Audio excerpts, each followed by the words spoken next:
Hi, Jeremy Schoonmaker here, pre-sales technical consultant for the Channel MPS Group. And in this video, I want to show you how to simplify retrieving jobs from job storage. Now, you may use job storage quite a bit.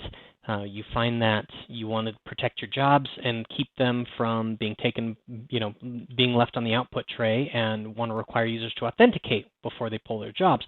But a traditional pull print solution might not be up your alley, so you can use HP's job storage application.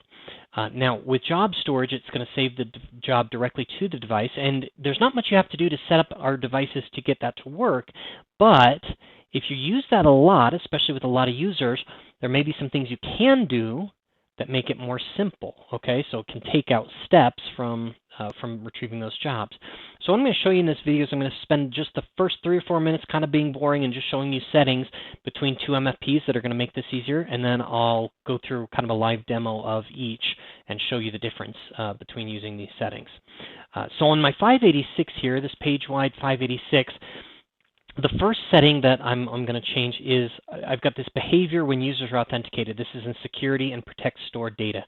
The default behavior when users are authenticated is that they will see a list of folders and then choose their folder before they choose the job they want to print, okay? Now on my 527, this will be the optimized version, I've modified that setting to be assist users to their jobs. So if they're authenticated, they won't have to choose the folder, they'll just be taken directly to their jobs, okay? So that'll be nice.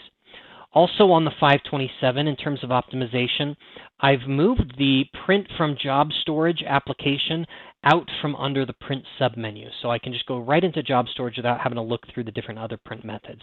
So that'll save me just a little bit of time when I'm pulling the jobs. The next set of settings is here under access control. So let me get my devices rolling there. By default, the print from job storage application is set up in access control something like this, okay? So guests have access to pretty much everything, including ability to view other specific users' jobs and folders, and they don't have to authenticate to get in, okay? So I'm just leaving that kind of basically what it is. On the 527, though, I'm making 2 changes, and that is that I'm locking down the print from job storage application. So I'm going to require a user to enter in a PIN code in order to access the application. And the second thing is that for users, the ability to view other specific users' jobs and folders, I'm disabling that ability for logged in users. And what that means is that when I log in, the only folder that I'm going to be able to see is my own, even if there's other folders. Okay, so first of all, this is going to make it more secure, so I can't see who else is printed or what their jobs are. And the second thing is that if I do end up going out to look at the folders, I only have one folder to find, right? Just my own, and that'll be the only one there. So that'll make it a little bit easier, okay? And because I'm requiring you to log in, I also created some user accounts here on this device. And the key with these is that I entered a network username and associated those with the user. And why this is important is because when I print to job storage, I'm also tying that job to a network username. And so if I can get my user access code to match with the username that I printed to from job storage, I'm going to eliminate the steps of having to unlock my jobs, because when you use PIN to print, all you're really doing is authenticating yourself. You're just authenticating that you should be able to pull those jobs.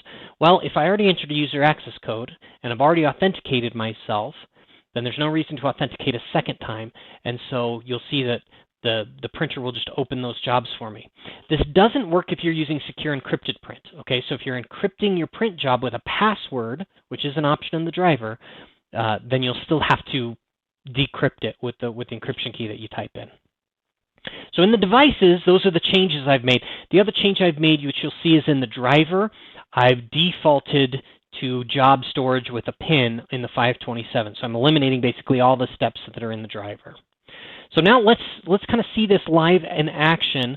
So here in my 586, I'm going to launch my remote control panel so I can release. And now I'm going to start here with a print job. Okay, so this is the flow that you have. You have a print job. You'd click File, Print. You would choose your driver or print queue that you want to look at, 586. You'd click Preferences. You'd navigate over to Job Storage, click Personal Job, and then make job private and secure. You'd click Pin to Print, and then you type in a PIN code. I'll do 1, 2, 3, 4. And then I click print.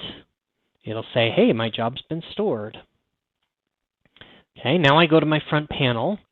I'd walk over there, right? So this little paper indicates that it's getting the data for that job. So I'd click print. And then I will go to the print from job storage application. Okay, and then I have to choose the folder.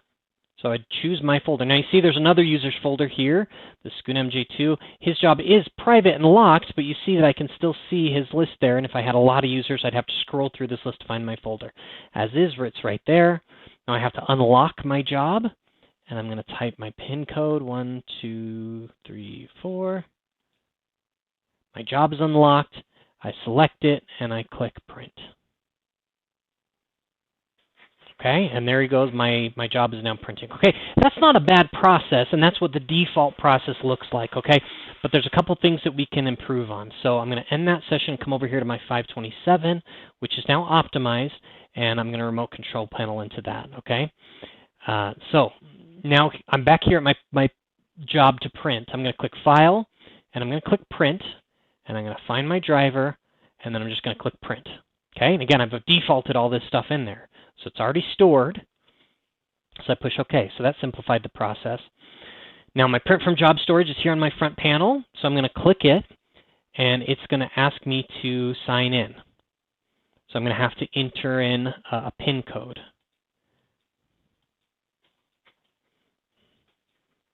Now I'm signed in. Now it took me straight to my jobs, and you see it unlocked all my jobs. Even though I had sent these with 2 different PIN codes, before it unlocks all the jobs, even if you've got different PIN codes. Then I can select my job and click print. Okay, so quite a few steps reduced when using this method. Okay, I don't have to go into the driver preferences. I don't have to go into the print submenu. I don't have to pick my folder. I don't have to unlock all my different jobs separately with the different PIN codes. It's just all unlocked and ready to go. One more thing I want to show you, which is if you're in here and print from job storage, again, you go straight to your folder, and if I went back to all the folders, I don't see anybody else's folder. You see, I have these generic ones plus my own, okay? I want to just show you that this does work. I'm going to sign in with a different PIN code, which is the other user that I have here. Sign in. Again, it takes me to my jobs, but you see it's a different folder. And again, this user, if I go back out here, can only see that folder. Okay, so this makes it really, really easy. So if it's somebody that you're going to be using job storage quite a bit, especially with a lot of different users, there's just a few of these settings you can change, which will make this much easier and much more like a pull print solution and much quicker to pull all their jobs from. So that's how you simplify this whole process of job storage.